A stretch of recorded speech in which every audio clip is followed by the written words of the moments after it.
ভেবেছিলাম আজ কাতলা মাছের কালিয়া বানাবো, কিন্তু সকালে রোদের তাপ দেখে ভাবনা পাল্টে ফেললাম। তাই বসে গেলাম ঝিঙে আলু বেগুন নিয়ে। আজ এই ঝিঙে আলু বেগুন দিয়েই কাতলা মাছের ঝোল বানিয়ে দেব। আর এত গরমে এই পাতলা ঝোল খেতে ভালো লাগবে।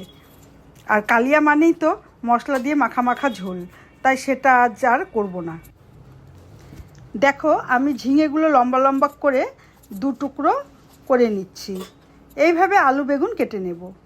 এবারে মাছগুলো ধুয়ে নিই। সত্যি কথা বলতে কি, আমার হাজব্যান্ড মাছ আগের দিনই এনে রাখে, কারণ ওর সকালে সময় হয় না। আর মাছ ফ্রিজে থাকলে সকাল সকাল আমি রান্নাটাও সেরে নিতে পারি। এখানে আমি মাছগুলোকে আগে থেকেই লবণ হলুদ মাখিয়ে রেখেছিলাম। এবার কড়াইতে তেল গরম করে একে একে মাছগুলোকে ভেজে নেব।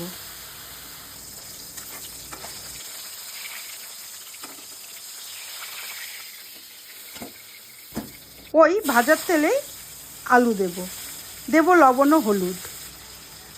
এভাবে আলুগুলোকে নাড়িয়ে চাড়িয়ে হালকা লাল করে ভেজে নেব। এদিকে মিক্সিং জারে আদা জিরে ও লঙ্কার গুঁড়ো দিয়ে একটু পেস্ট করে নিই। এখন ঝিঙে ও বেগুনগুলো দিয়ে দিচ্ছি লবণ ও হলুদ। এবারে এগুলোকে হালকা ভেজে নামিয়ে নিলাম।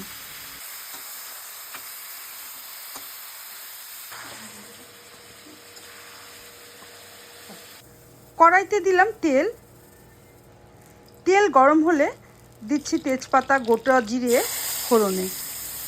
জিরে হালকা লাল হয়ে এলে দিয়ে দেব মিক্সিং জারে রাখা মশলা।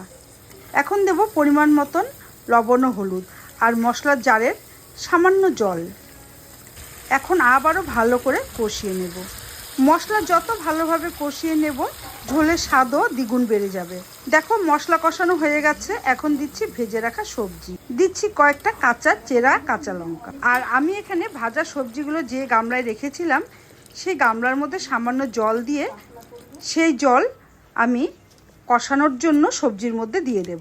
এখন আবারও ভালোভাবে সব কিছুক্ষণ কষিয়ে নেব। দেখো, মশলা কষানো হয়ে গেছে, সুন্দরভাবে সবজিগুলো কষে গেছে। এমন সময় দিয়ে দেব পরিমাণ মতন জল। আর আমি আগেই বলেছি আজ পাতলা ঝোল করব। এখন ঝোল ভালোভাবে ফুটে গেলে দেব ভেজে রাখা মাছ। আবারও সামান্য একটু সময় নিয়ে ফুটিয়ে নেব। এবারে নামিয়ে ফেলছি। আর আমাদের বাড়িতে এই ঝিঙে আলু বেগুনের পাতলা ঝোল খেতে সবাই খুব পছন্দ করে। আর এই গরমে কিন্তু এরকম পাতলা ঝোল খেতে একেবারেই খারাপ লাগে না।